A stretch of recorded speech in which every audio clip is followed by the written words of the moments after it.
Friends, welcome to my YouTube channel. आज का जो हम डिस्कस करने वाले हैं वो है 12th का इकोनॉमिक्स का सिलेबस, कि उसमें कौन कौन से इंपॉर्टेंट क्वेश्चन हैं जिनको आपको एग्जाम के लिए प्रिपेयर करना है। वो सारी चीज़ें हम डिस्कस करेंगे एंड मैं डिटेल में भी बताऊंगी आपको कौन कौन सा प्रिपेयर करना है आगे के लिए।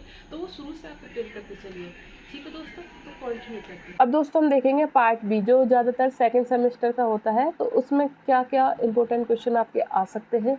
इसका भी सबसे पहले चैप्टर है आपका इंट्रोडक्शन। इंट्रोडक्शन में आपको क्या करना है, आपको बेसिक कंसेप्ट ऑफ इकोनॉमिक्स डालने हैं, आपको इकोनॉमिक्स डालने हैं।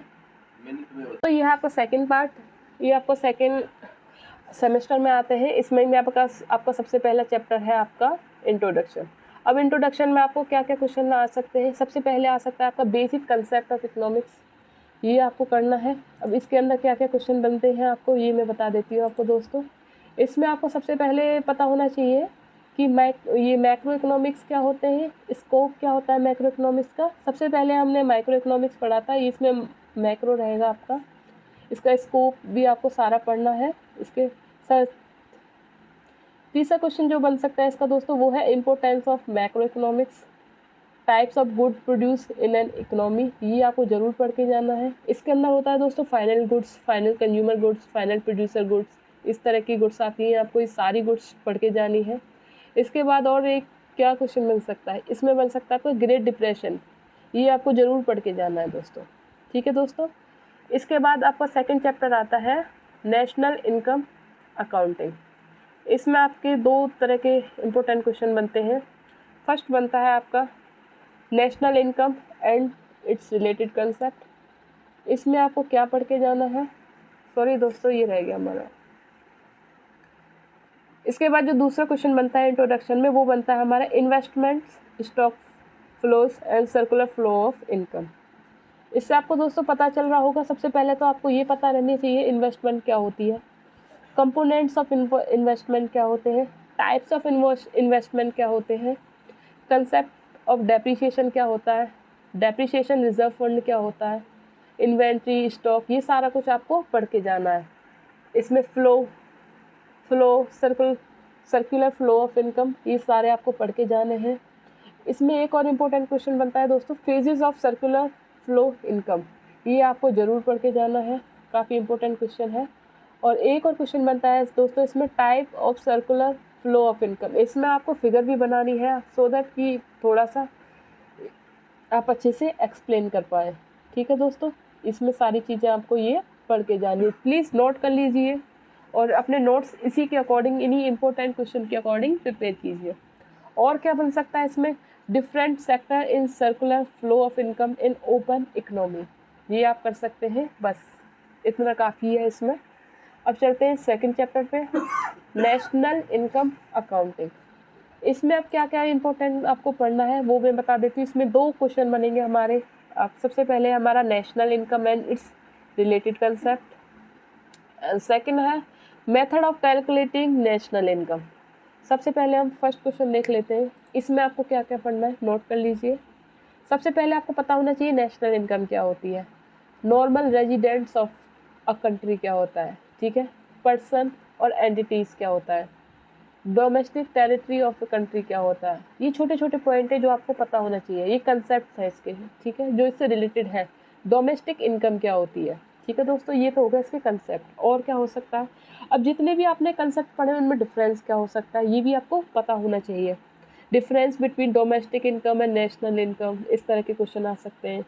इसके बाद क्या होता है दोस्तों, क्या इंपॉर्टेंट हो सकता है, जीडीपी, जीएनपी, ये सारे टिप्स पे आपको याद होने चाहिए। एनएनपी, एट फैक्टर कॉस्ट क्या होगा, मार्केट कॉस्ट, मार्केट प्राइस क्या होगा, ये सारी चीज़ें आपको एनएनपी, मार्केट प्राइस, ये नॉमिनल ग्रॉस डोमेस्टिक प्रोडक्शन क्या होता है, रियल ग्रॉस डोमेस्टिक प्रोडक्ट क्या होता है, जीएनपी डिफ्लेटर क्या होता है, उसका फॉर्मूला होता है, वो फॉर्मूला भी आपको आना चाहिए। ये सारे इंपॉर्टेंट क्वेश्चन हैं। और भी इंपॉर्टेंट टर्म्स हैं जैसे NFIA क्या होता है, net factor income from abroad बोलते हैं उसे, जब डिडक्ट करते हैं तो ये क्या होता है, फैक्टर इनकम कौन सी होती है, ट्रांसफ़र पेमेंट क्या होता है, प्राइवेट इनकम क्या होती है, ये सारी चीज़ें आपको आनी चाहिए जब आप इस चैप्टर को पढ़ रहे हो। इसके फॉर्मूला भी आनी चाहिए, किसमें से क्या डिडक्ट करने पे कौन सी चीज़ निकलती है, क्या प्लस करने पे कौन सी चीज़ निकलती है, ये आपको आनी चाहिए, ठीक है दोस्तों। अगला है हमारा क्वेश्चन है methods of calculating national income. ये आपको ज़रूर पता होना चाहिए दोस्तों। हम कैलकुलेट जब नेशनल इनकम करते हैं तो उसके क्या मेथड्स हैं। तो इसमें सबसे पहले आपको 3 जो मेथड होते हैं वो आपको पता होने चाहिए, like income method, expenditure method, product method. ये 3 मेथड हैं, ये आपको पता होना चाहिए, डिटेल में पता होना चाहिए दोस्तों। ये इसके मेथड हैं। Precaution while using income method क्या होता है, कौन से प्रिकॉशन लेते हैं हम, expenditure method, final expenditure method, ये सारे आपको पता होना चाहिए। और क्या पता होना चाहिए, computation of national income by expenditure method से किस तरह से करते हैं, प्रिकॉशन क्या लेते हैं जब एक्सपेंडिचर मेथड से करते हैं, तो ये सारे आपको पता होने चाहिए। और क्या बन सकता है, आपका कैलकुलेट करा सकते हैं, like computation of national income by value added method. तीनों मेथड से कैलकुलेट करना आपको आना चाहिए। वैल्यू एडिड मेथड क्या होता है, प्रोडक्ट मेथड, आउटपुट मेथड, ये तीनों एक ही होते हैं, वो क्या होता है। Precaution while using value added method, precaution सारे मेथड के आप पता होने चाहिए, एक्सपेंडिचर मेथड के, वैल्यू एडिड के, सभी के पता होने चाहिए आपको। ठीक है दोस्तों, इसमें बस इतना ही आपको करना है बस। अब चलते हैं हम नेक्स्ट चैप्टर पर, वो है मनी एंड बैंकिंग। ये मेरा फेवरेट चैप्टर है दोस्तों। इसमें अब आपको क्या करना है, इसमें बार्टर सिस्टम करना है और मनी करना है। ये काफ़ी इजी चैप्टर है। अब बार्टर सिस्टम आपको पता ही होगा क्या होता है, तो इसमें आपको क्या क्या इंपॉर्टेंट क्वेश्चन बन सकते हैं वो मैं बता देती हूँ, जो ऑलरेडी आए हुए भी हैं। सबसे पहले तो आपको बार्टर सिस्टम ही पता होना चाहिए और इसके ड्रॉबैक पता होने चाहिए क्या है।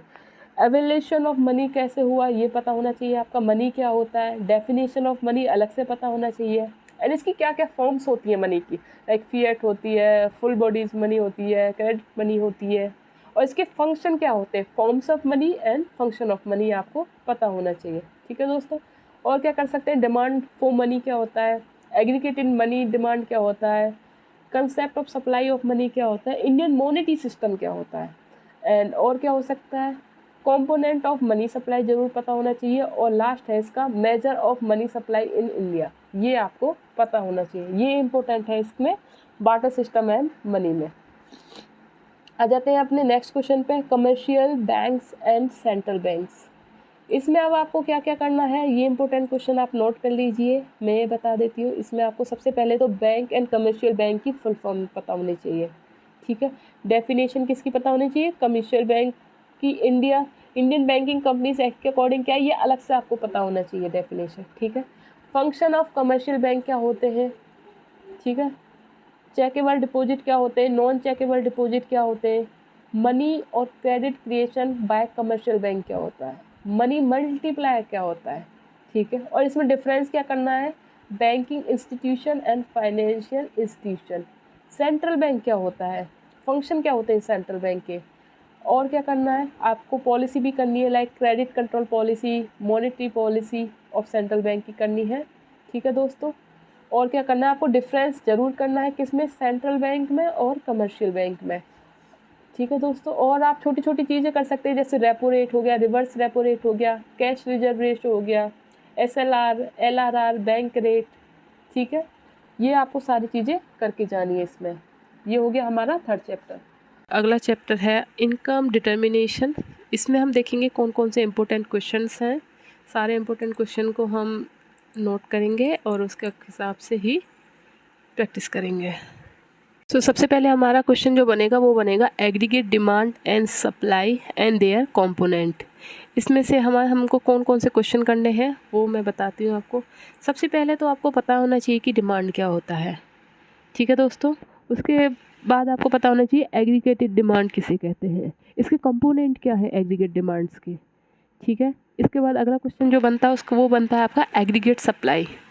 सप्लाई से रिलेटेड सप्लाई क्या होता है एंड एग्रीगेट सप्लाई क्या होता है, ये आपको करना है। इसके कंपोनेंट्स क्या होते हैं एग्रीगेट सप्लाई के। प्रोपेंसिटी टू कंज्यूम क्या होता है, ये आपको ज़रूर करना है। एवरेज प्रोपेंसिटी टू कंज्यूम क्या होता है, मार्जिनल प्रोपेंसिटी टू कंज्यूम क्या होता है, एंड कंजप्शन फंक्शन क्या होता है, ये आपको सारे करने हैं। और क्या करना है आपको, algebraic expression of consumer consumption function, ये आपको ज़रूर करके जाना है। प्रोपेंसिटी टू सेव ये भी करना है, and average propensity to save क्या होता है ये भी आपको पता होना चाहिए। एवरेज के साथ साथ मार्जिनल प्रोपेंसिटी टू सेव भी कर लेना। सेविंग फंक्शन क्या होता है, algebraic expression of saving function भी ज़रूर करना, और रिलेशनशिप भी करना है इसमें किसका, APC एंड APS का, और किसका करना है, MPC एंड MPS का। ठीक है दोस्तों, ये आपके इंपॉर्टेंट क्वेश्चन है, ये सिर्फ एक एक लाइन के क्वेश्चन है, ये आपको पता होना चाहिए, बेसिक कंसेप्ट है, ये आगे आपके बहुत काम आने वाले हैं। इन्वेस्टमेंट क्या होता है, ऑटोनोमस इन्वेस्टमेंट क्या होता है, इंड्यूस्ड इन्वेस्टमेंट क्या होता है, इसमें एक फिगर होती है दोस्तों, वो ज़रूर करके जाना, बस इतना ही करना है किसमें, aggregated demand and supply and there components में। अब आता है हमारा शॉर्ट रन इक्विलिब्रियम आउटपुट। इसमें आपको कौन क्वेश्चन करने हैं, ये फिर से आप नोट कीजिए। इसमें आपको क्या क्या करना है, शॉर्ट रन क्या होता है, इक्विलिब्रियम आउटपुट क्या होता है, डिटर्मिनेशन ऑफ इक्विलिब्रियम आउटपुट क्या होता है, इसमें फिगर है वो भी आपको समझनी है और वो भी बनानी है। इसमें एक्स एंटी सेविंग क्या होता है, एक्स एंटी इन्वेस्टमेंट क्या होता है, और इसमें एक और है दोस्तों, x post saving and x post investment, ये आपको ज़रूर करना है।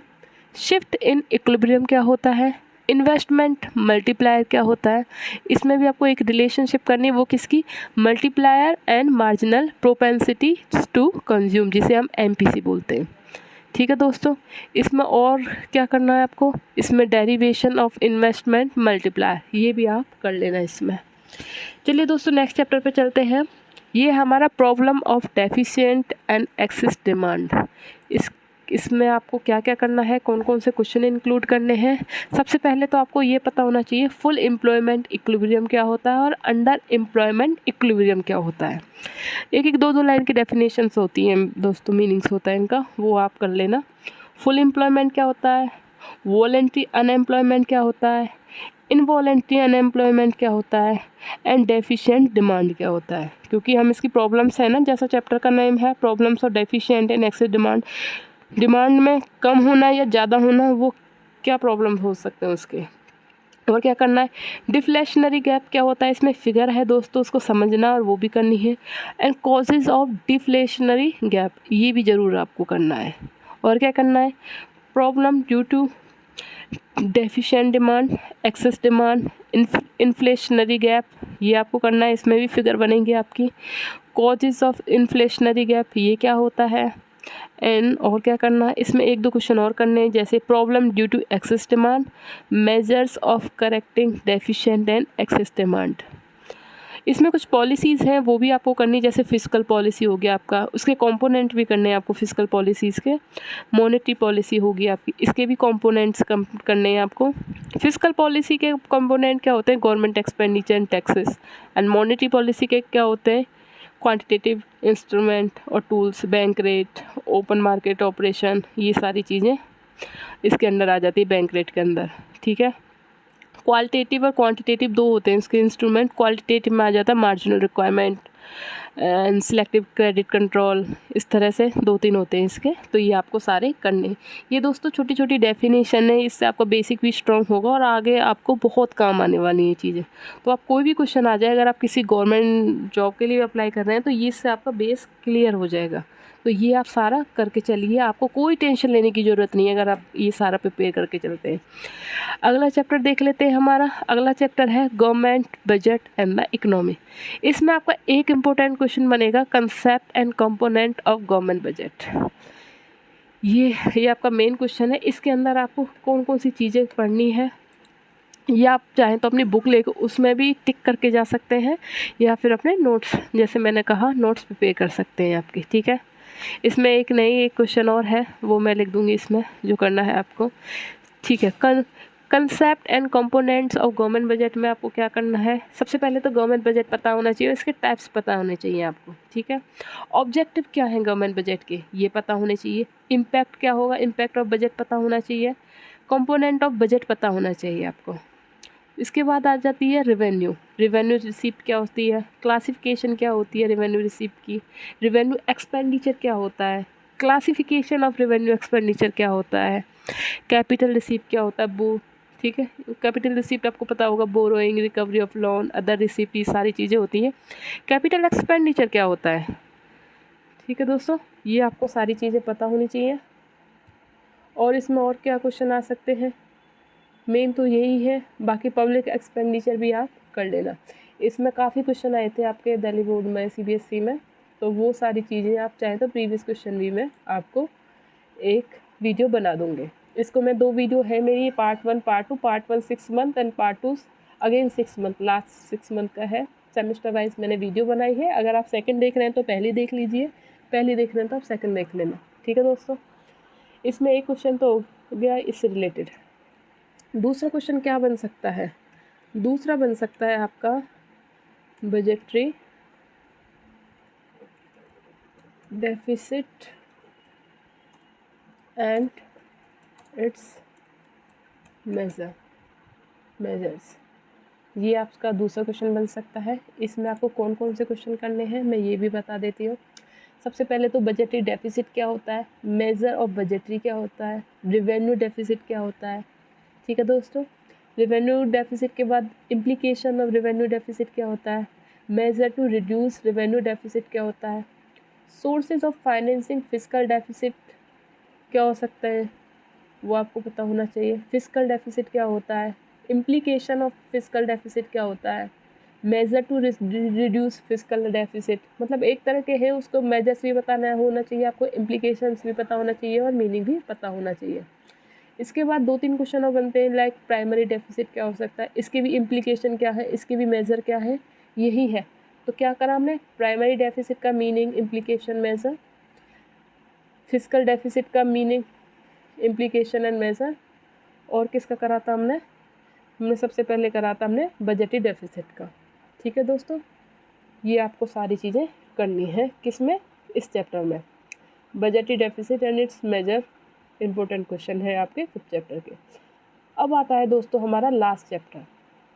लास्ट चैप्टर है हमारा foreign exchange rate and balance of payment. बहुत अच्छा चैप्टर है दोस्तों। सबसे पहले हम इम्पोर्टेंट क्वेश्चन करने फॉरेन एक्सचेंज रेट से रिलेटेड, फिर बैलेंस ऑफ पेमेंट से रिलेटेड। फॉरेन एक्सचेंज रेट से रिलेटेड क्या क्वेश्चन बन सकते हैं आपके, मैं बता देती हूँ। इसमें आपका बनेगा सबसे पहले फॉरेन एक्सचेंज क्या होता है, फिर फॉरेन एक्सचेंज रेट क्या होता है, ठीक है।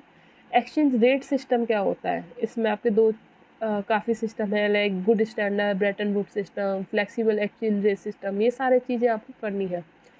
उसके बाद बनता है आपकी इसकी मेरिट्स क्या है, मेरिट्स किसकी, merits of fixed exchange rate system की क्या है, डीमेरिट क्या है किसकी, FERS that is fixed exchange rate system. फिर आपको क्या करनी है, मेरिट्स करनी है, डीमेरिट्स करनी है इसकी, ठीक है दोस्तों। और क्या करना है आपको, डिफरेंस पता होना चाहिए फॉरेन एक्सचेंज रेट का। इसके अंदर 2 ही रहते हैं, नॉमिनल एंड रियल एक्सचेंज, वो आपको पता होना चाहिए। 2 नहीं शायद काफ़ी रहते हैं, नॉमिनल, इफेक्टिव एक्सचेंज रेट, इस तरह से। Source of demand for foreign exchange क्या होता है, source of the supply of foreign exchange क्या होता है, ये सारी चीज़ें आपको पता होना चाहिए। कुछ इंपॉर्टेंट टर्म्स भी हैं जो आपको पता होने चाहिए फॉरेन एक्सचेंज मार्केट से रिलेटेड, जैसे फॉरेन एक्सचेंज मार्केट, इस तरह से कुछ है जो आपको पता होनी चाहिए। अब चलते हैं दोस्तों अगले BOP में आप किससे रिलेटेड कर सकते हैं। जो अगला हमारा है BOP से रिलेटेड क्वेश्चन हम देख लेते हैं, वो क्या कौन कौन से हो सकते हैं। उससे रिलेटेड क्वेश्चन आपके हो सकते हैं, पहले balance of payment, classification of economic transaction in BOP, that is balance of payment को हम BOP बोल देते हैं शॉर्ट में। बैलेंस ऑफ ट्रेड पता होना चाहिए आपको, कंपोनेंट ऑफ BOP अकाउंट पता होना चाहिए, करंट अकाउंट ऑफ BOP पता होना चाहिए। क्या कंपोनेंट क्या होते हैं इसके, current capital, official international reserve account, ये आपको कंप्लीट पता होने चाहिए इसके जितने भी। उसके बाद जो इसके टाइप्स हैं ना, जैसे करंट अकाउंट, उसके भी कंपोनेंट आपको पता होने चाहिए। तो इस तरह से ये सारे इंपॉर्टेंट क्वेश्चन हो जाते हैं। और क्या हो सकता है इसमें, कोई और इम्पोर्टेंट क्वेश्चन बन सकता है, हाँ क्या, बैलेंस ऑफ पेमेंट आइडेंटिटी आपको पता नहीं होना चाहिए, एकोमोडेशन आइटम ऑफ BOP पता होना चाहिए, BOP सरप्लस क्या होता है ये जरूर पता है, BOP surplus and BOP deficit, ये बहुत इंपॉर्टेंट क्वेश्चन है, ठीक है। Causes of disequilibrium in BOP, उसके फैक्टर्स हैं इकोनॉमिक, सोशल, पॉलिटिकल, ये इसके अंदर जो भी आएगा ये आपको सारी चीज़ें पता होना चाहिए, ठीक है दोस्तों। ये है हमारे 12th के इम्पोर्टेंट क्वेश्चन, इसके 2 पार्ट हैं, आप देख सकते हैं। अगर आपको इन्फो अच्छी लगी हो तो आप मेरे चैनल को सब्सक्राइब कर दीजिए, लाइक कर दीजिए। And other thing is that कि अगर एक भी क्वेश्चन आपको बाहर से नहीं मिलेगा, आप देख सकते हैं प्रीवियस ईयर क्वेश्चन देख सकते हैं, या फिर जब भी आप एग्ज़ाम देखेंगे जो भी क्वेश्चन मैंने बताए 90% प्लस इसमें से ही क्वेश्चन आएंगे आपके इकोनॉमिक्स के। ठीक है दोस्तों, अच्छी लगे वीडियो तो लाइक करो, शेयर करो, सब्सक्राइब करो। तब तक के लिए बाय बाय, मिलते हैं नेक्स्ट वीडियो में।